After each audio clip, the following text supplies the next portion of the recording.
అన్నయ్య. హాయ్ రా. Good morning. Morning. ఏంటి రాత్రి బాగా లేట్ అయినట్టుంది? ఏంటి వదినా మంచి వాసన వస్తుంది? పులిహోర. వావ్, ఏంటి స్పెషల్? నీ గ్రాడ్యుయేషన్ ఏమన్నా మామూలు విషయం అనుకుంటున్నావా? ఎన్నాళ్ళ నుంచి ఎదురు చూస్తున్నాడో తెలుసుగా. టూ మచ్ చేయకు వదినా. గ్రాడ్యుయేషన్ చేయడానికి 4 years పడుతుంది. అదేంట్రా అలా అంటావు? నీ గ్రాడ్యుయేషన్ అయింది, తన కల తీరింది. సెలబ్రేట్ చేద్దాం అంటేను. నువ్వు రా ఫస్ట్. ఎక్కడికి? రా. ఏంట్రా? అన్నయ్య నువ్వు కూడా రా. ఎక్కడికి? చెప్తాను కదా. రా ఇక్కడ కూర్చో. Surprise. Thank you. It's so pretty కదా రాజీవ్?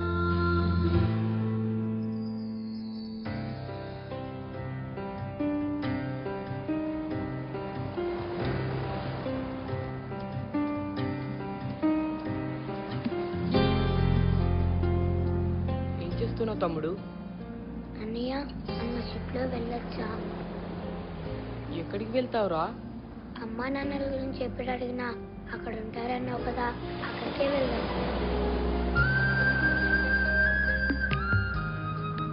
కష్టం రా. ఎందుకు? ఆ బోట్లో టికెట్స్ లేవు. చాలా సంవత్సరాల దాకా బుకింగ్ అయిపోయింది. అంటే మనం అమ్మా నాన్న చూడలేమా? ఎందుకు చూడలేము? నువ్వు బాగా కష్టపడి చదువు, పెద్ద ఇంజనీర్ అయ్యి పెద్ద షిప్ తయారు చేయి, దానిలో వెళ్ళిపోదాం. మా డబ్బులు?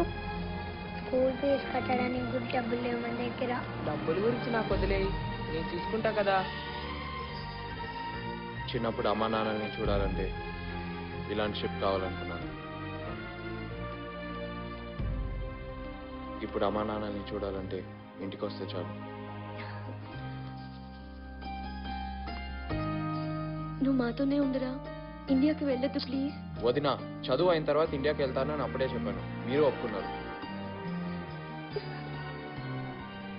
సరే ఫోన్లే, 2 ఆప్షన్లు ఇవ్వనా? ఎందుకులే, రెండు నీకే ఫేవర్గా ఉంటాయి. సింపుల్ వదినా, నువ్వు నాతో ఇండియాకి వచ్చాయి, అన్నయ్య కూడా మనల్ని వదిలి ఉండలేక ఉద్యోగం మానేసి ఇండియాకి వచ్చేస్తాడు. ఉద్యోగం మానేస్తే నన్ను చంపేస్తారా తమ్ముడు? అన్నయ్య నువ్వు ఏదైనా తప్పు చేయి, వాళ్ళే తీసేస్తారు.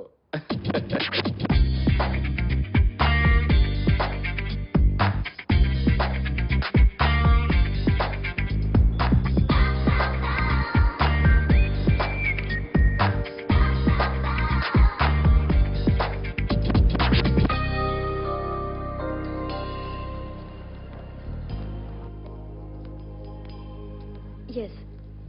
షాపింగ్ ఇంకెంతసేపు వదినా? షాప్స్ ఎన్నింటి వరకు ఉంటాయి?